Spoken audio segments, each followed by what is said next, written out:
Canada's reaction to the death of Queen Elizabeth, immigration policy update, Canada's competition with Elon Musk, and other news.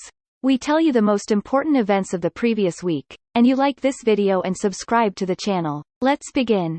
Hi from Canada. The Canadian Minister of Immigration announced new measures to modernize the immigration system. 180,000 applicants will be exempted from the mandatory medical exam. Applications for all programs will be online starting September 23. More programs will have tools to track application status, and it will be possible to apply online for Canadian citizenship by the end of the year. One of the sure ways to immigrate to Canada is to enter a Canadian university or college. On our website, we described the advantages of getting a Canadian education. Why thousands of students across the world choose Canada, how Canadian education will help you immigrate, how much it costs, and how you can save money on it. Read about it in our article at the link below the video. Last week was not without conflicts. Quebec's new language bill is again causing trouble for residents of the province. Since the beginning of September, a provision has come into force that home sale contracts must be concluded only in French, even if both the buyer and the seller speak English. If they can't conclude a contract in French, they must hire a translator. Experts believe that this provision doesn't protect the language in any way, but entails additional costs and delays deals. Meanwhile, the Indigenous people of Alberta are suing the local government. The nation contends that industry, agriculture, and the sale and development of land owned by the Indigenous people interfere with their way of life and violate their rights.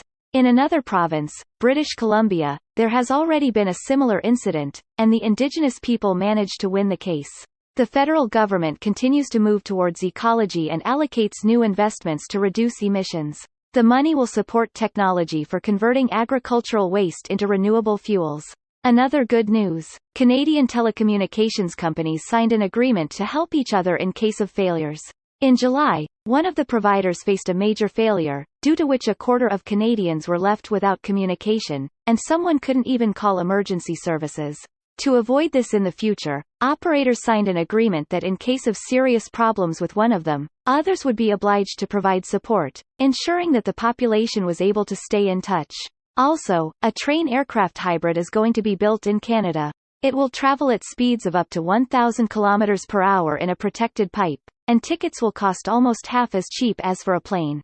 The first train will link two cities in Alberta and will be available by 2035. Elon Musk has a similar project. And Quebec will have the world's largest geothermal lagoon. It will be located in a resort village, and its area will be 12,000 square meters. The open-air lagoon will warm up to 38 degrees all year round. Moreover, the project will be completely energetically self-sufficient. The construction is planned for 2023. The author of the project intends to launch it before Elon Musk's sensational Sunhouse appears. Alberta also has something to be proud of. It is considered the undisputed leader in Canada in terms of the number of beautiful lakes. On our website, we described 6 of the most famous and interesting lakes in the province, which you should definitely visit. See the link to the article below the video. And for fall entertainment lovers, there are wonderful places in the province of Ontario. Pumpkins, wineries, tractor rides, sunflower fields, living mazes, competitions, national food, and more can be found on Ontario farms. On our website, we talked about the most interesting places: Clovermead, Downey, Applewood, and the fall harvest farms. The link to the article is also below. Let's continue. Perhaps the most discussed news of the past week was the passing of Her Majesty Queen Elizabeth II, who also governed Canada. On Thursday, September 8, the Canadian Prime Minister joined world leaders in expressing condolences to the royal family. Canada declared 10 days of mourning and flags at half-mast. Elizabeth's heir, Charles III, became king of the country. A little more politics. Canada's Deputy Prime Minister and Minister of Finance can become Secretary General of NATO. Experts believe that her appointment is quite likely, and the country will actively promote the candidacy of its official. Perhaps the Prime Minister himself will have to make a significant contribution to this. Now let's move on to the immigration draws. Over the week, the provinces of Canada held several draws and in total invited more than 3,800 people to immigrate. The province of Saskatchewan invited the most applicants, having held 2 draws with an interval of 1 day. In the first of them, which took place on September 6, 760, in-demand specialists and candidates registered in the express entry system were selected. Some of the invitations were sent to managers and technical specialists, and some to doctors. The next day, an additional draw was held, in which 943 invitations were issued to specialists in various skilled and trades professions.